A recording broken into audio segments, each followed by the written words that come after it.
8 सालों में योगी सरकार की पुलिस अपराधियों पर कहर बनकर टूटी। सेवा, सुरक्षा और सुशासन के दावों को साकार करते हुए पुलिस ने अपराधियों की कमर तोड़ दी है। जिले में पिछले 8 वर्षों में पुलिस की सक्रियता और सख्त कार्रवाई के चलते अपराधियों में भारी गिरावट दर्ज की गई है।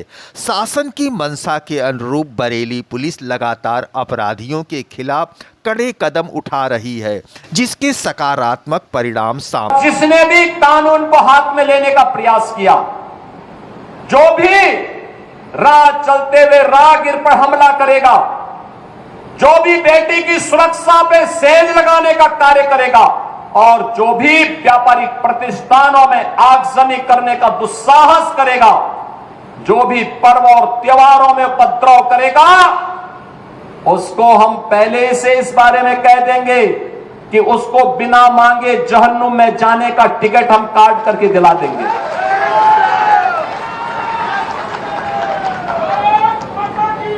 इतना पर्याप्त होगा उसके लिए। यह अराजकता स्वीकार्य नहीं। विकास में हर व्यक्ति की भागीदारी जब सुनिश्चित की गई है, गांव-गांव का विकास हो रहा है, कल्याणकारी योजनाओं में बिना भेदभाव के शासन की योजना का लाभ उपलब्ध करवाया जा रहा है, बिना भेदभाव के युवाओं को नौकरी और रोजगार उपलब्ध करवाया जा रहा है, तो फिर यह अराजकता कैसे? कुछ चंद लोगों को माहौल खराब करने की छूट नहीं देनी चाहिए। ये वही लोग हैं जिन्होंने उत्तर प्रदेश की भ्रष्ट सरकारों के साथ मिलकर के उत्तर प्रदेश के सामने पहचान का संकट खड़ा किया था। ये वही लोग हैं जिन्होंने उत्तर प्रदेश को बीमारू राज्य बना दिया था। ये वही लोग हैं जिन लोगों के दंगों के कारण प्रदेश में कोई निवेश नहीं आता था, कोई उद्योग नहीं लगता था, कोई विकास का कार्य नहीं हो पाता था। और आज पिछले 8.5 वर्ष के अंदर उनकी मंशा सफल नहीं हुई। अब नए नए तौर तरीके अपनाने का कार्य कर रहे हैं, लेकिन याद रखना होगा, वे जितना सोचते हैं उससे ज्यादा हमारी पहले से तैयारी रहती है। और जब भी दुस्साहस करेंगे, ऐसे ही पिटोगे जैसे बरेली के अंदर पीटे गए हो। और बरेली में हुए दंगे के बाद योगी सरकार की पुलिस ने कड़ी कार्रवाई की है।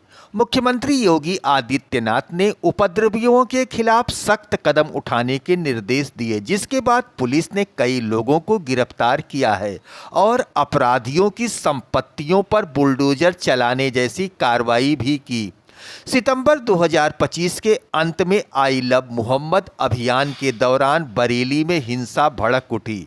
पुलिस ने इस हिंसा के पीछे की साजिश का खुलासा करते हुए इसे पश्चिमी उत्तर प्रदेश में अशांति फैलाने और विदेशी निवेश को रोकने की कोशिश बताया।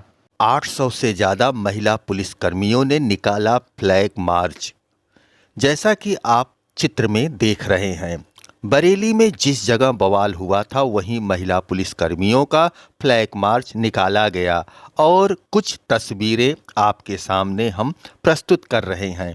उत्तर प्रदेश के बरेली में 26 सितंबर को जुमे की नमाज के बाद हुए उपद्रव के बाद अब शांति का माहौल है। पुलिस उपद्रव फैलाने वालों पर लगातार शिकंजा कस रही है। दर्शकों, आप देख रहे हैं आईना न्यूज यूपी। मैं सियाराम मिश्र।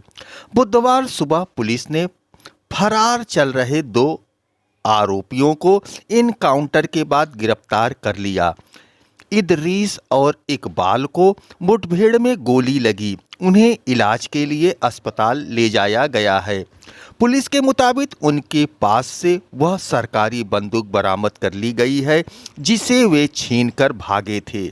इसके बाद बरेली में जिस जगह बवाल हुआ था वहीं महिला पुलिसकर्मियों का फ्लैग मार्च निकाला गया और इसकी कुछ तस्वीरें भी हम आपको लगातार टीवी स्क्रीन पर दिखा रहे हैं।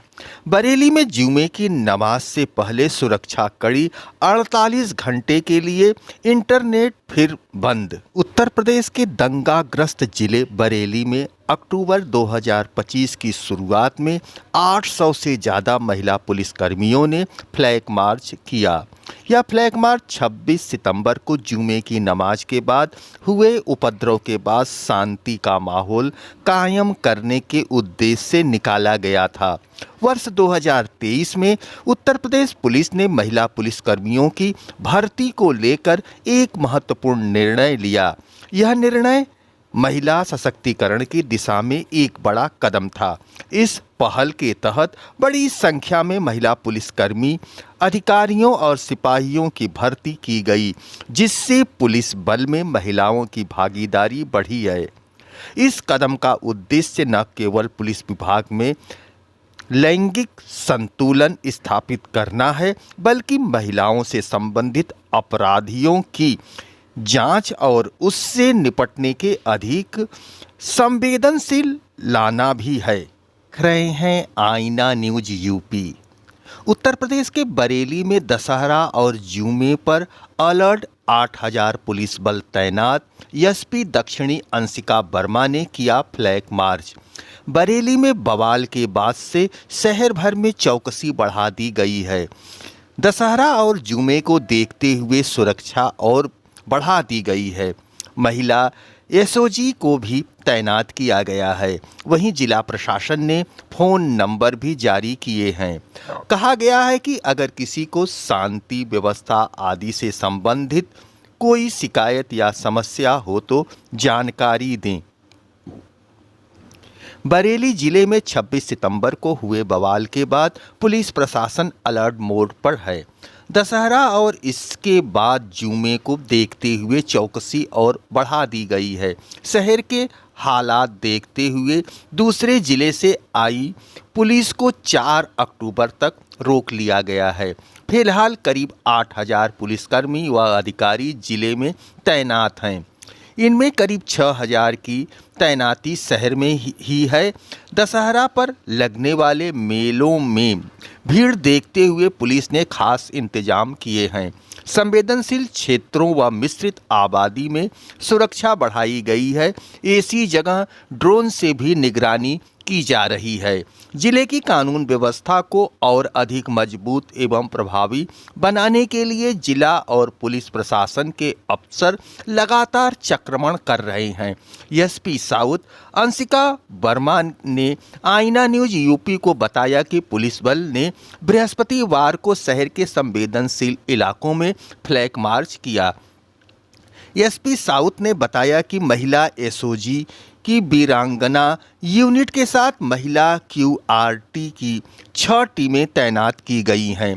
प्रत्येक टीम में 30 से 35 कर्मी हैं। क्यूआरटी हर तरह की चुनौतियों से निपटने में पूरी तरह सक्षम है। कंट्रोल रूम से भीड़ की गतिविधियों पर नज़र रखी जा रही है।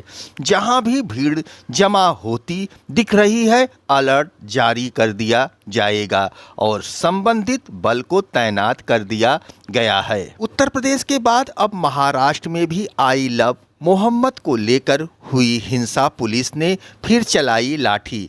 महाराष्ट्र के अहिल्यानगर में सड़क पर आई लव यू मोहम्मद लिखे होने के खिलाफ सोमवार को हुए प्रदर्शन ने हिंसक रूप ले लिया।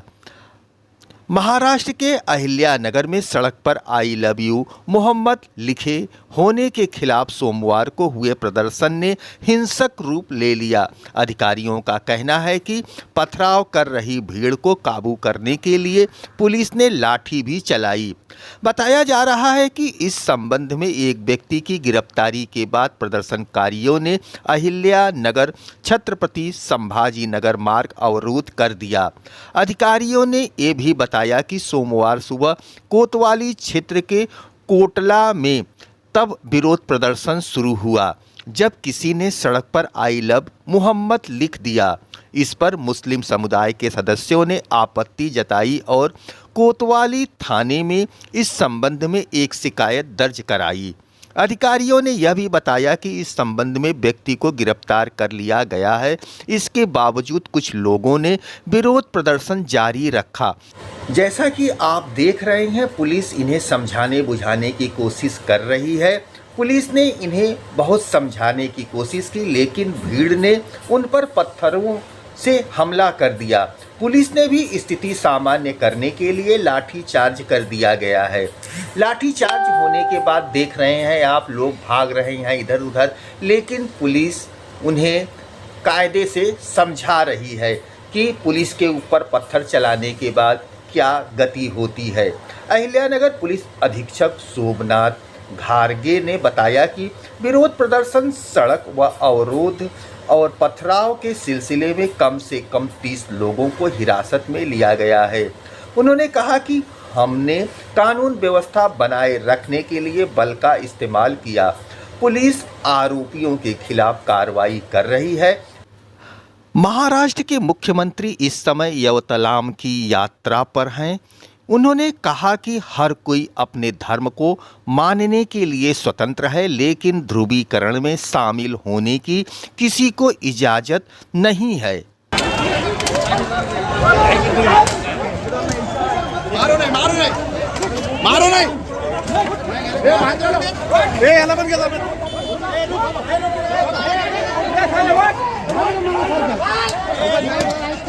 बस बस मनासारखं झालं का पुलिस मामले की जांच में जुट गई है कि आखिर महाराष्ट्र के अहिल्यानगर जिले में रविवार को एक ऐसी घटना सामने कैसे आ गई जिसने पूरे शहर में तनाव का माहौल पैदा कर दिया। सड़क पर बनाए गए एक विवादित संदेश आई लव मोहम्मद को लेकर शुरू हुआ हंगामा देखते ही देखते भीड़ के आक्रोश में बदल गया। मामला धार्मिक भावनाओं से जुड़ा होने के कारण पुलिस प्रशासन को तत्काल हस्तक्षेप करना पड़ा और हालात को काबू में करने के लिए बल प्रयोग तक करना पड़ा। पुलिस के मुताबिक रविवार सुबह शहर के एक इलाके में कुछ अज्ञात लोगों ने सड़क पर रंगोली के रूप में आई लव मोहम्मद लिखा। जैसे ही यह खबर आसपास फैली, मुस्लिम समुदाय के लोगों ने इसे पैगंबर मोहम्मद का अपमान मानते हुए तीखी प्रतिक्रिया व्यक्त की। देखते ही देखते सैकड़ों लोग कोतवाली पुलिस स्टेशन के बाहर जमा हो गए और आरोपियों के खिलाफ कार्रवाई की मांग करते हुए जोरदार प्रदर्शन करना शुरू कर दिए। स्थिति बिगड़ने से पहले ही पुलिस प्रशासन हरकत में आया। वरिष्ठ अधिकारियों ने मौके पर पहुंचकर भीड़ को समझाने की कोशिश की और यह स्पष्ट किया कि मामले को संज्ञान में लेते हुए जांच शुरू कर दी गई है। पुलिस ने कहा कि जिन लोगों ने यह संदेश लिखा उनकी पहचान की जा रही है और उनके खिलाफ मामला दर्ज किया गया है। अब तक 2 व्यक्तियों पर प्राथमिकी दर्ज की गई है, जिसमें से एक को पुलिस ने हिरासत में ले लिया है। हालांकि पुलिस की अपील और कार्रवाई की जानकारी देने के बावजूद भीड़ शांत नहीं हुई। प्रदर्शनकारियों में से कुछ अराजक तत्वों ने माहौल को और भड़काने की कोशिश की। हालात पर काबू पाने के लिए पुलिस को कुछ स्थानों पर हल्का लाठीचार्ज करना पड़ा। अधिकारियों ने कहा कि यह कदम भीड़ को नियंत्रित करने और स्थिति को हाथ से निकलने से बचाने के लिए उठाया गया। पुलिस ने फिलहाल शहर में सुरक्षा व्यवस्था को और कड़ा कर दिया है। संवेदनशील इलाकों में अतिरिक्त बल तैनात कर दी गई है और जगह जगह पुलिस की गश्त बढ़ा दी गई है। प्रशासन ने लोगों से अपील की है कि वे किसी भी प्रकार की अफवाहों पर ध्यान न दें और शांति बनाए रखें। अब तक की कार्रवाई में पुलिस ने करीब 30 लोगों को हिरासत में लिया है। ये साफ किया है कि आगे भी स्थिति बिगाड़ने की कोशिश करने वालों पर कड़ी कार्रवाई की जाएगी। पुलिस के अनुसार यह पहली बार नहीं है जब आई लव मोहम्मद के नाम को लेकर विवाद खड़ा हुआ है। हाल के दिनों में देश के अन्य हिस्सों में भी इस तरह के संदेशों और पोस्टरों को लेकर बहस और विरोध प्रदर्शन देखे गए हैं। ऐसे में अहिल्यानगर की घटना ने इस मुद्दे को और अधिक गंभीर बना दिया है। अधिकारियों का कहना है कि मामले की पूरी जांच की जा रही है और आरोपियों की भूमिका स्पष्ट होने के बाद उनके खिलाफ कठोर कार्रवाई की जाएगी।